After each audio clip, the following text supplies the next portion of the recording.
your soul is valuable beyond measure.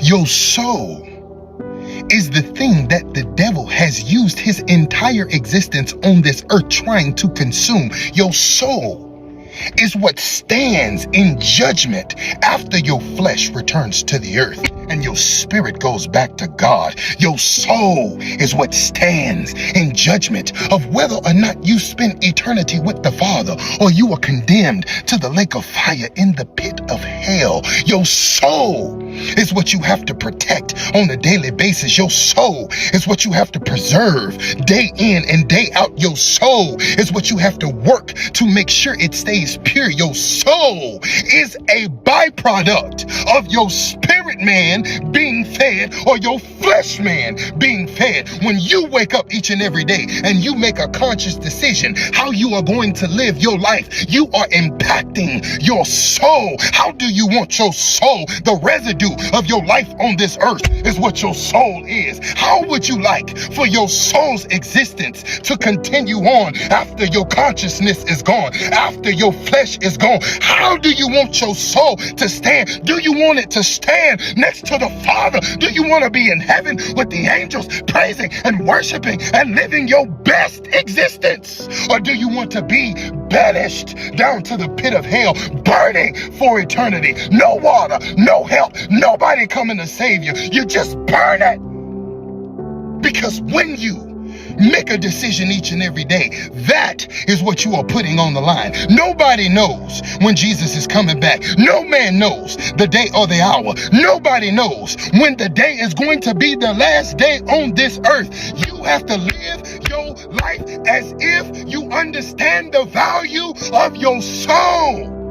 When you go into relationships, when you go into partnerships, when you go into friendships, when you go into career fields, when you obtain opportunities of leadership and high roles and high positions, how is your soul being nourished? How are you operating on a daily basis that reflects you want your soul to be in heaven with the Father? You cannot just live this life acting like you don't know right from wrong. You can't just live this life predicating everything off of comfortability. There is not enough time for you to do that. You don't know when your last moments are. You don't know when it's going to be all over for you. And if you want your soul in heaven, then you have to lock in and focus. God has given you the ability. You got everything you need. It don't matter what your circumstance look like. It don't matter what your situation look like. It don't matter how you came up. It don't matter what you don't have. It don't matter who you don't have. You got the power of God on the inside of you.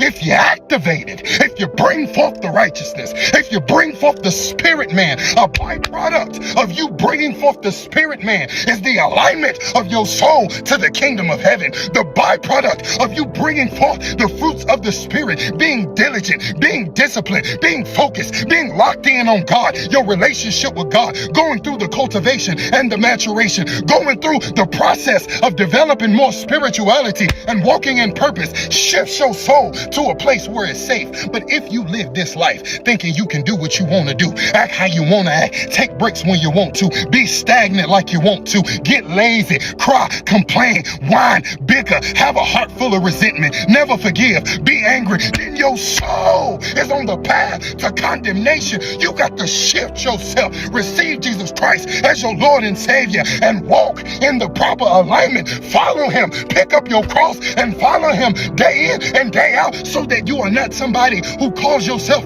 a Christian, but you stand in unrighteousness and your soul is in unrighteousness. And now God will spew you out of his mouth because you are standing in a position that makes you lukewarm. You got to make a choice. You got to make a decision, and you got to think about your soul. If you receive that and agree with that, comment, I want my soul in heaven with the Father.